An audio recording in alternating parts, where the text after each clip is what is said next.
Now, bankers are being laid off more than ever. It's huge numbers, according to some accounts, 21% increase in layoffs on Wall Street, in fact.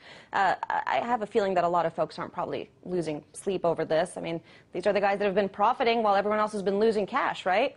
Well, for more details, let's speak to a Wall Street reporter for the Business Insider, Katya Wachtel. And Katya, break this down for us. Tough times on Wall Street, what does that mean? I think that there is going to be, there's revenue down and banks have basically increased salaries. And banks can't afford to do that if they're not making money. So what do? You start cutting jobs. And people are going to be angry about it, and I think that there's going to be some unhappy faces on Wall Street. But if they're not making the money, they can't be kept around. Of course, but I mean, you know, we could sort of look at Wall Street as the warning bell here. I mean, if these are the folks that know how to make money, these are the folks that are, you know, I mean, they make a living out of buying and selling dollars. They know how to make cash, like even as the rest of the country suffers. If these guys are going down, shouldn't that be some sort of a warning sign that, hey, maybe this crisis isn't going to get that much better? Exactly, and I think that what happened was there was kind of an idea that was happening that maybe a recovery was on the way because banks were making money again. There were huge bonuses being paid out last year, and that was an issue. There was a lot of backlash, and I think that's one of the reasons they actually upped salaries instead of keeping bonuses.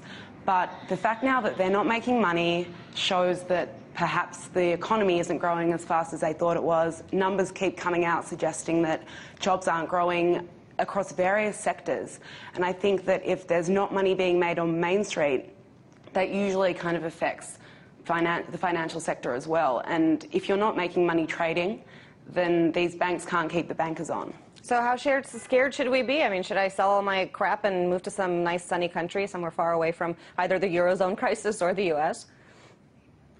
I'm not sure about doing that yet, but I think that there was basically, I think what happened as well is because banks started to make money again and these financial services firms started to make money again, they started hiring again. So basically what happened is they've got an increase in staff levels, they're paying more salary because they're not allowed to pay bonuses, or they didn't want to incentivise risk-taking again. So what's the answer? Well, let's up salary, and that way people will be working based on long-term strategy and not thinking about, where the next $1,000 or $10,000 is coming from.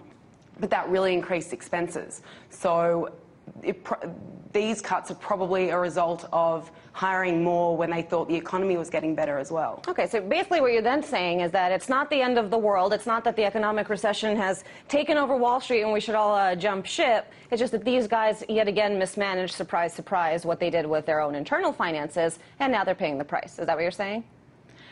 Yeah, I mean, I don't think it's that they mismanaged. I think that maybe there was hope where there shouldn't have been, and there are, certain areas are getting cut. Bond trading will be cut, equities are going to be cut.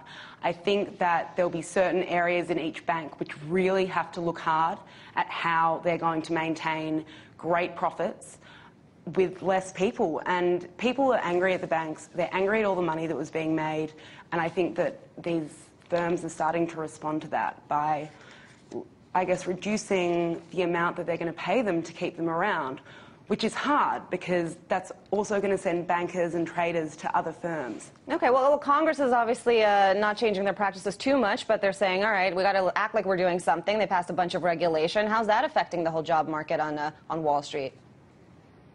I think that banks are scared. I think that they're worried that I think they're worried that what's going to happen is basically, I mean, banks think that Washington can't interpret the laws properly anyway. And I think they're really scared that what's going to happen is someone on Capitol Hill, a group of people on Capitol Hill, will make a decision on Dodd-Frank and interpret it in a specific way. I mean, the same issue is happening right now with the CFTC. I think they're really worried that it's going to be interpreted in a way that will cut billions from their profits. And I mean, that's what they're worried about with the Volcker Rule. The Volcker Rule is being implemented in the way that banks have already started cutting their prop desks, but they don't want to do it. And they're worried about the money that's going to be lost as a result of those cuts.